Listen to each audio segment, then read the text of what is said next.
آج ہم اس پاکستانی کے بارے میں بات کرنے جا رہے ہیں کہ جنہوں نے پاکستان کے سب سے بڑے رضاکار ایمبولینس نیٹ ورک کو چلایا۔ اس کے ساتھ ساتھ پاکستان میں مختلف بے گھر پناہ گاہوں، جانوروں کی پناہ گاہوں، بحالی مرکز اور یتیم خانوں کو چلایا۔ جی ہاں، میں بات کر رہا ہوں عبدالستار اہدی کی۔ عبدالستار اہدی نے کیسے دنیا کا رضاکار ایمبولینس نیٹ ورک چلایا؟ 28 فروری 1928 کو عبدالستار اہدی برٹش انڈیا میں گجرات کے شہر بانٹوا میں پیدا ہوئے۔ اہدی اور ان کے خاندان تقسیم ہند کے وقت پاکستان آ گئے اور کراچی میں رہائش اختیار کی۔ آپ کی شریک حیات کا نام بلقیس اہدی ہے۔ 1951 میں آپ نے شہر کے کم آمدنی والے حضرات کے لیے مفت ڈسپنسری کھولی۔ 1957 میں کراچی میں بڑے پیمانے پر فلو کی وبا پھیلی۔ اس پر اہدی نے شہر میں خیمے لگوائے اور مفت ادویات فراہم کی۔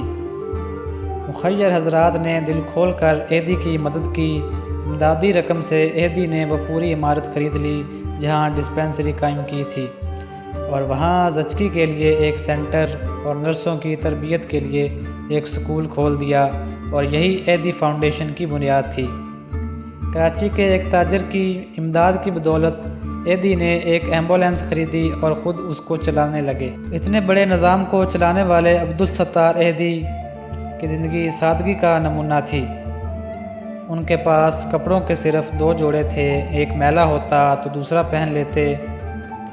وہ کہتے تھے کہ یہ میں نے اصول بنایا ہے کہ عمر بھر سادگی رکھوں گا اور کپڑے ایک قسم کے رکھوں گا۔ وہ کبھی اپنی فاؤنڈیشن سے تنخواہ نہیں لیتے تھے اور فاؤنڈیشن کے ساتھ ہی ایک چھوٹے سے گھر میں رہتے تھے۔ اہدی اکثر دہشت گرد تنظیموں، مخصوص قدامت پسندی، سیاسی اور مذہبی رہنماؤں کے ساتھ مشکلات میں پڑ جاتے تھے۔ اہدی نے اپنی زندگی غریبوں کی امداد کے لیے وقف کرنے کا عزم کیا، اور انہوں نے پاکستان میں فلاح و بہبود کا چہرہ یکسونیت کے ساتھ بدل دیا۔ اہدی فاؤنڈیشن کو مکمل طور پر پرائیویٹ ڈونیشن دی جاتی ہیں اور لوگوں کو نسل، مذہب یا حیثیت سے قطع نظر مکمل خدمات پیش کی جاتی ہیں۔ یہ دنیا کی سب سے بڑی رضاکار ایمبولینس سروس ہے، جس میں 1500 سے زائد ایمبولینسیں چلتی ہیں اور 24 گھنٹے ایمرجنسی خدمات پیش کرتی ہیں۔ اس میں نرسنگ ہوم، یتیم خانے، کلینکس، خواتین کے ٹھکانے اور منشیات عادی افراد کے لیے بحالی مراکز، مینٹلی چیلنج مریضوں کا بھی ہاسپٹل ہے۔ پورے جنوبی ایشیا میں اپنی بنیادی فاؤنڈیشن سے باہر اہدی فاؤنڈیشن نے مشرقی وسطی افریقہ کے علاقے، مشرقی یورپ، امریکہ میں بھی امدادی کارروائیاں چلائی ہیں۔ ان کے بیٹے فیصل اہدی، اہلیہ بلقیس اہدی اور بیٹیوں نے آپ کی طبیعت خرابی کے دوران تنظیم کے روز بروز آپریشن کا انتظام سنبھالا اور آپ کی موت کے بعد بھی جاری رکھا۔ انہیں انڈیا ٹوڈے نے 1990 میں پاکستان کی مدر ٹیریسا کے برابر سمجھا۔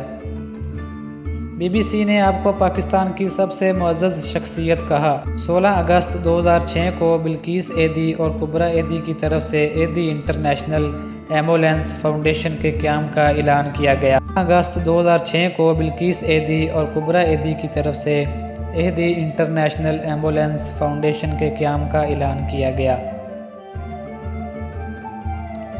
25 جون 2013 کو اہدی کے گردوں کی خرابی کی وجہ سے اہدی کو ہاسپٹل میں داخل کر لیا گیا اور اعلان کیا گیا کہ جب تک گردوں کا کوئی ڈونر نہیں ملے گا تب تک وہ اپنی ساری زندگی ڈائلائسس پر ہی رہیں گے۔ پھر بعد میں وینٹی لیٹر پر رکھنے کے بعد مکمل خرابی کی وجہ سے 8 جولائی 2016 کو 88 سال کی عمر میں انتقال کر گئے۔ ان کی ایک آخری خواہش یہ تھی کہ ان کے اعضاء کو ضرورت مندوں کے لیے عطیہ کر دیا جائے۔ انہیں کراچی کے اہدی ولیج میں سپرد خاک کیا گیا۔ وزیر اعظم نواز شریف نے اہدی کی وفات کے اگلے روز قومی سوگ کا اعلان کیا اور ان کے لیے ریاستی تدفین کا اعلان کیا،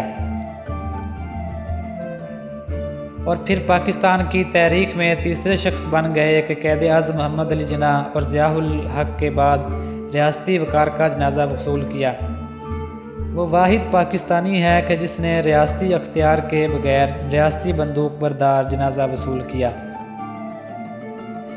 ایدھی صاحب کو کئی ایوارڈز سے نوازا گیا، جن میں نشان امتیاز، کرمون ماگسے اور پاکستان فوج کی طرف سے شیلڈ آف آنر ہے۔ حکومت سندھ نے social worker of sub continent کا ایوارڈ آپ کو دیا۔